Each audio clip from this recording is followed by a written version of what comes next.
Um, I have tried to make this video at a decent hour because I do know that you guys deserve an explanation and an answer about what happened on Saturday.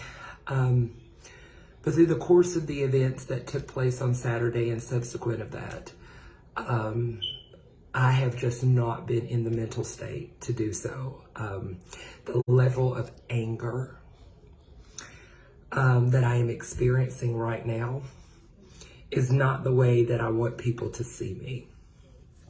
But I'm going to take this time, because you deserve it, to give you an answer as to what happened on Saturday. I'm going to ask you to be patient with me as I wrestle with my emotions. But here's the facts. When I ran for Congress, I knew that this primary was going to be pivotal in the fate of Georgia and eventually in the fate of America. So I went in it with an aggression, okay? Many of you heard me say nobody gets a pass. That's kind of how I felt. I still feel that way. I knew the primary was going to turn out the way that it was. Many of you can go back into my lives and the lives of Catherine Davis, and I attempted to tell everybody, this is what's going to happen. This is what you need to do. I didn't really think that we would do it because most citizens in the state of Georgia and across the nation can't fathom the level of evil and duplicity that is at work in our government. We have theories about it. We can sense it and see the results of it, but to really understand the magnitude of absolute treasonous behavior that's coming from both sides of the aisle, we can't. So being analytical, I had to think about what opposition would come.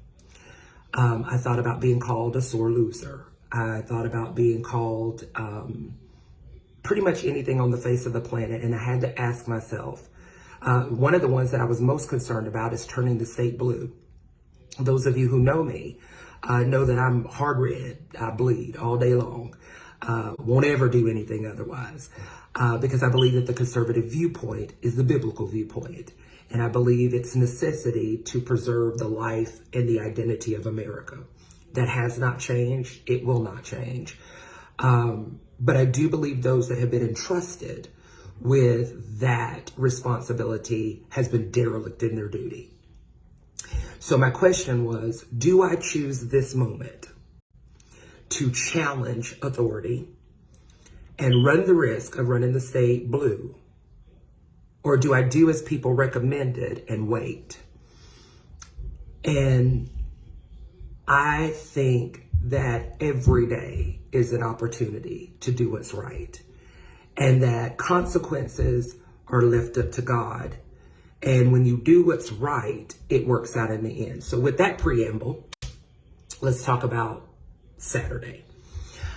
When the results came out of the primary the way that it did, it was an invitation to a challenge for me. Much like my race in the 4th district. When I ran in the 4th district, people said, you're going to have to be able to grab the Democrat vote. Not only was I able to connect with the Democrats while maintaining my integrity and what I believe, it then became a dagger against me. Because then it began to question whether I was conservative or not. I'm really baffled by our metric of success. Either we want to win or we don't. So you give me a challenge to win my liberal counterparts, I do it, and it becomes an indictment against my character. So again, this is all related to Saturday. So while I was running for office, I made it my goal to share my views in life. And I came to find out that there are those within the other side that literally share my views, but they're intimidated by my party. So I opened the door of embracement for them to be able to see that we're more alike than we are different, and that you're buying a rhetoric just like we're buying a rhetoric, and all of us have sold ourselves a bag of goods. Okay? And they agreed, and I agreed. And we began to analyze their data, and they began to analyze our data, and we came to the conclusion somebody's messing with us. So unlike most of the people sitting in Capitol Hill right now, we decided to put aside what our differences are, though they're vast, and make sure that we put all of our energy into that which we can agree, and that is America's a great nation. It is going to hell in a handbasket, and we hold our leadership on both sides of the aisle responsible for it. So we forged an alliance, and that is where Enough Georgia came from, okay?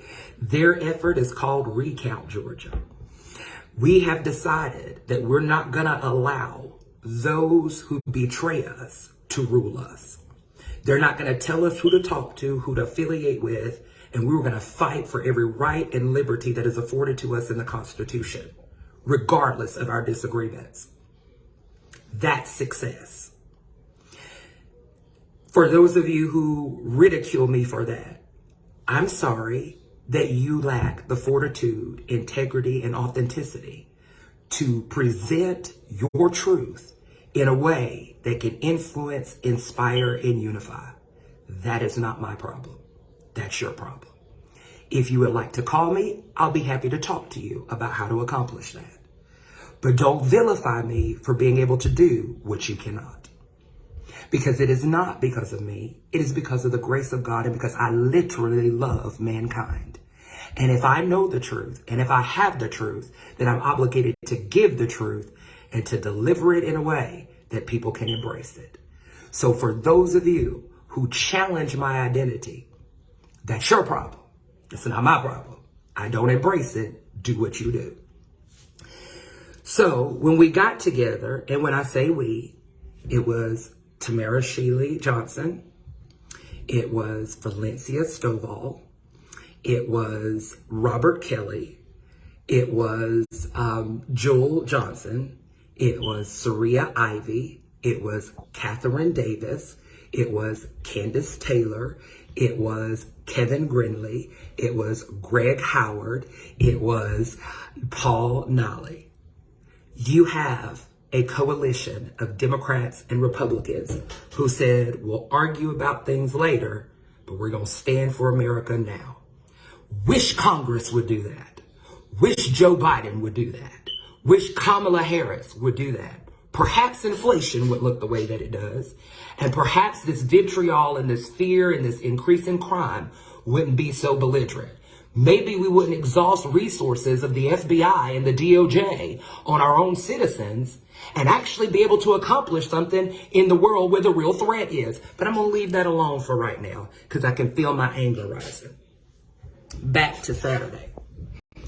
When we got together, our collaboration was, how do we get the message that our voice was stolen? Yeah, Democrats said our voice was stolen. Democrats believed that 2020 was a farce. Can you imagine that? So we decided we would embark on efforts that would bring out of each one of our parties the common sense of the group, the sober-minded of the group, and we would forge an army to get back our vote. Now, we started out with a rally, pulling together both sides of the aisle, and we embarked on a lawsuit, okay? Now, it's no secret that in the state of Georgia, the judicial system is often what's used by the nefarious to cover their tracks. When the nefarious attempt to do their nefarious deeds, they will do it within the confines of the law. So we decided we weren't going to argue our race. What we were going to do is we were going to argue for the citizens. So we did.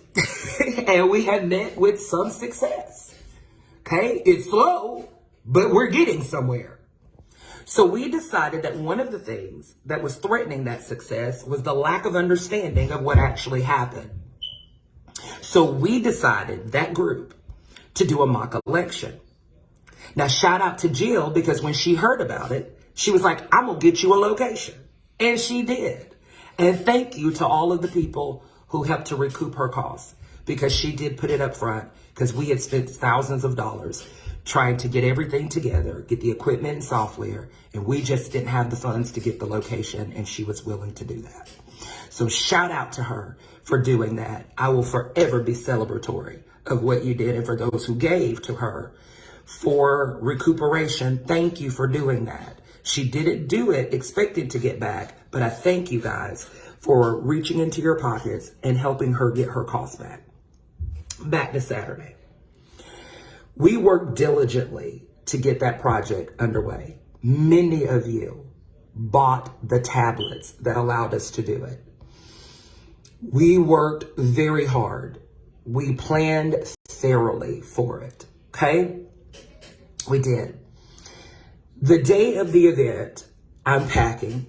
My husband's run off with my daughter to run some errands, and I get a knock at the door. Now, I have a good relationship with my police department. Gwinnett Police Department has always been cool people. So when I open the door and I see the officers, I'm not thinking anything strange or weird other than the fact of why you at my house, but I wasn't thinking anything crazy. When they knocked at the door, they said who they were, that they were with Gwinnett Police Department, and I know you want names, but there is an open investigation, and we will find out who you are. Identified themselves as Gwinnett Police Department. They said we had reason to believe that you were in possession of government equipment. I laughed. I thought it was a joke.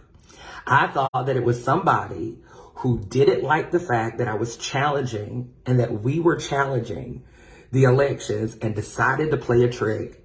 And I decided, stupidly, I get it, to let them in my house.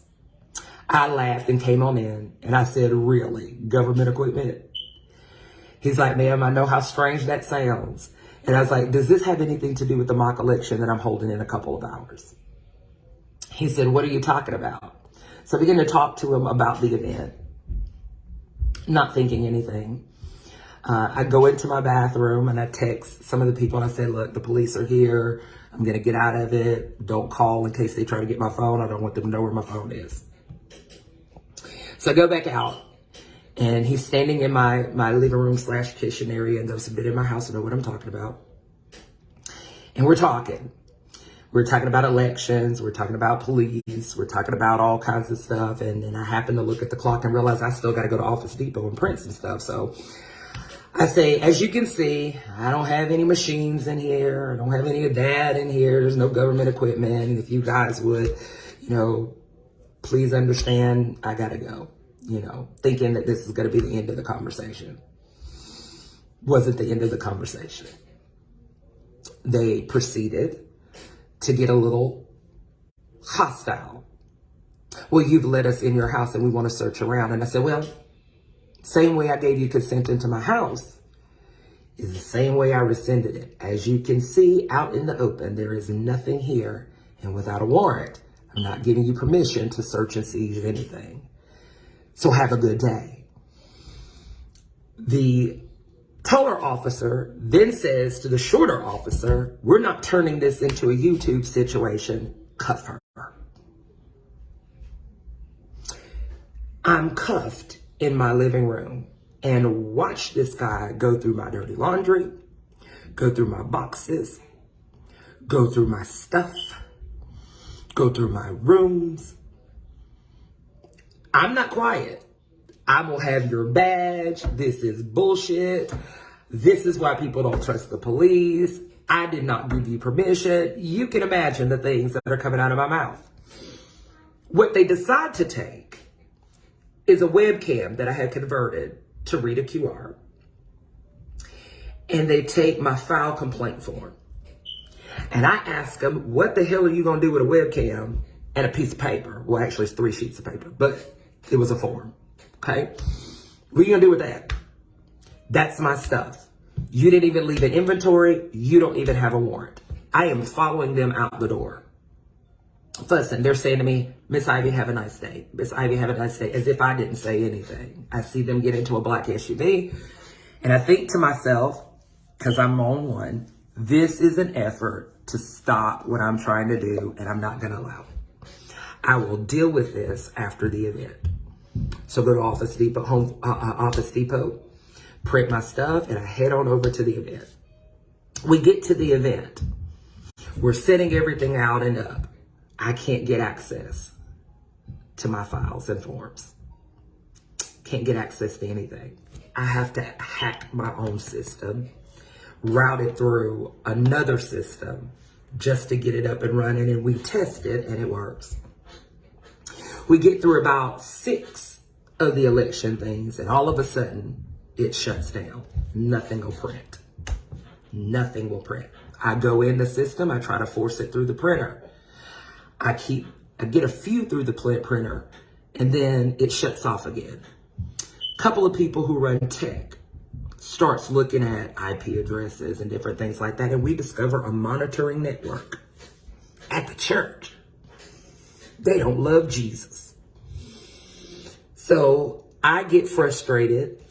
My way of handling frustration is, let's move the ball down the court, let people work in the background, and let me think through this process. We get to a point to where I'm like, okay, I need to go outside and I need to think. And so, David Cross, God bless you for sharing your wisdom and your knowledge. People need to listen to you more because you have a good handle on things. And remember that some of the greatest influencers of the world suffer greatest ridicule. So take your naysayers as a badge of honor, my friend. So I go outside and I think to myself, I wonder if those were really cops. So some of my team and some of the guests are sitting outside with me, and I decide I'm going to call Gwinnett Police Department. I call and dispatch says nobody was dispatched to my home.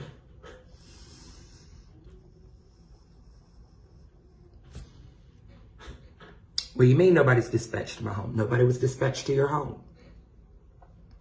I know what I saw. Ma'am, we'll get an officer to call you. I call my apartment community to find out if they had camera footage. Of course, it's after hours because it's about 5 o'clock in the afternoon now. And so I leave a message for them. Hour goes by. We don't hear anything. I call Gwinnett Police Department back a second time. She says to me, nobody called you? No, nobody called me. And I want to know who those 2 people were that were at my house.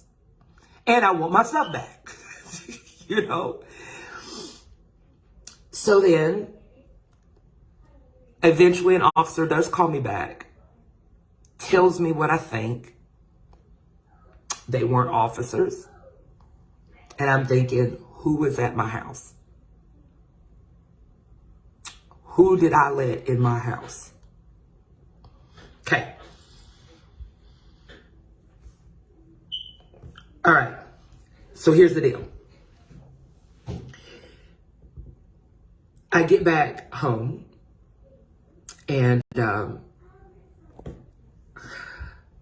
walk up the opposite side. There's 2 stairways that come up to my level.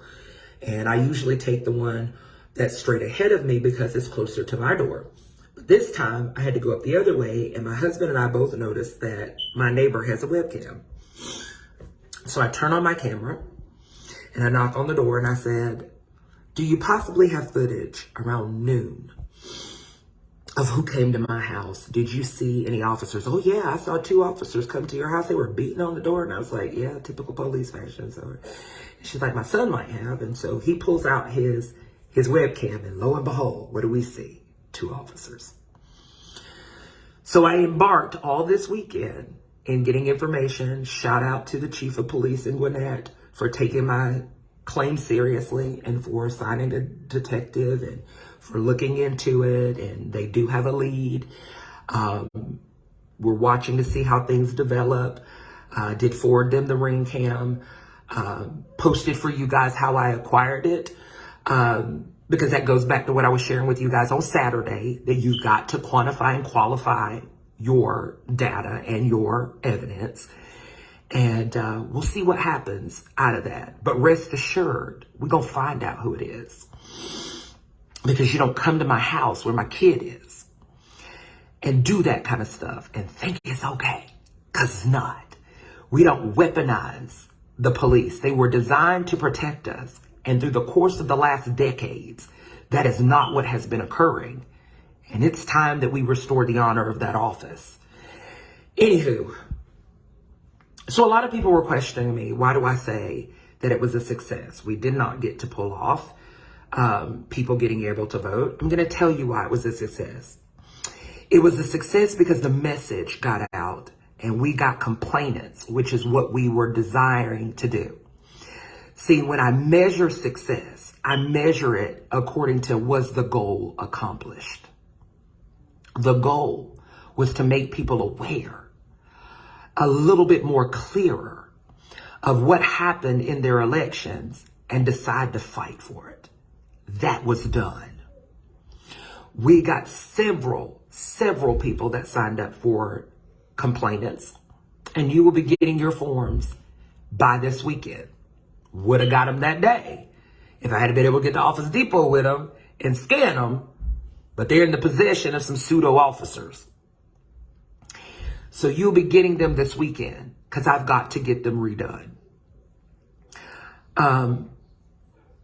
I want to segue just a little bit, and I want to address some things from a personal aspect. Because I believe that it is not only my job to fight for liberty and freedom, but it's also my job to educate you guys. When I say to you guys that I am a mom first, I am.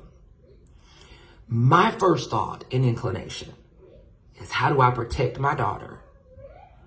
How is my husband going to feel that his wife was attacked in his home when he wasn't there? What does that mean for the future of my child? Is she safe where we are? Do we need to move? These are things that have run through our lives in 48 hours. Okay? I need that to sit in some of you. This is not something anticipatory. This wasn't something I expected. I am a nobody. I hold no political office at all. I have minimal influence at best. Why would you employ a tactic of this magnitude for somebody like me? But you picked the right one. You picked the right one. Because I'm not that Republican brat. I may not be loud and obnoxious because I was raised as a debutante. My mama said you are a lady, and in all aspects you will conduct yourself as such. When I really want to snatch your soul out your body. But I am not weak. I am not fearful. I am not passive. I am angry. I am extremely angry that you came into my home. I don't play that. So, for whomever and whatever, game, set, match. Game, set, match. Because whatever resistance I had to being a part of the movement in any strong capacity other than to get justice just died. It's war again. And I'm up for the fight. But I'm going to ask each and every one of you guys to remember I'm human.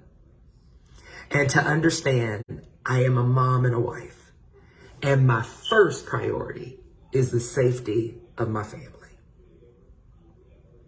My first priority is to protect what God entrusted me with. Then, from that place of strength and fortitude, I can fight for you. So the reason that I didn't go straight into the cameras and start talking about all this stuff is because I need to know fact from fiction. The only fact that I have is the Gwinnett Police Department didn't send anybody to my home. The fact that I have is I have a ring cam that shows some officer dressed people that came to my home. The fact is the Gwinnett Police Department is investigating it, and they do in fact have a lead. Those are the only facts I have at this present moment. And every time I get a fact, I'm going to bring it to you. But what I'm not going to do is I'm not going to allow you to sit back who aren't doing anything other than spectating, who aren't doing anything but demanding, to sit there and ridicule my efforts because I was able to get the message into the Democrat Party and because I was able to join forces. Don't attack my love for my fellow man. Don't attack my integrity because I can do what you cannot. Don't attack the effort because you lack the resolve to do it. Because that's an insult to the frustration that I have now, the threat on my family that I have now, the loss of jobs that I've suffered. That's an insult to me. Because I worked hard. Because I love this country. Because I love my fellow man, even if they don't agree with me. This is not an easy road. And I knew it when I got into it. I didn't expect this because I'm a nobody. But apparently, I'm somebody to some of you. So don't let the tears fool you, because I still have a heart. I know that's hard for you guys to understand because we have politicians who don't have them. But I still have a heart. But don't think for one moment that I won't snatch your soul out your body for coming from my kid. Don't think for one moment that I won't snatch your soul out your body for trying to destroy what belongs to all of us. I don't know. People have asked. I don't know if I'm going to win. I don't. The level of duplicity and crook that's in the state of Georgia is a lot. But you don't win a battle you don't fight. And I'll fight them with tears. I'll fight it broken. And trusting God for the safety of my family. My husband supports me. I asked him, I said, if you want me out, I will do it. I'll back out because I am his wife first. And my family is first. And he told me to defy God. And then where would our house be? That's why I married him. That's why I love him. Because he put God first. So I'm strong. I have a strong husband. I have a strong network. And I am fortified by truth and by the Constitution. And as long as I got that, you can't beat me. And guess what? As long as we got that, you can't beat us. So I see you around the election integrity road. Hope I've answered all questions. If I did not, you can reach me at enoughgeorgia@proton.me. enoughga@proton.me. This is not the end of anything. It is only the beginning. And remember, this is not for the weak. All right. This is your girl. Signing off.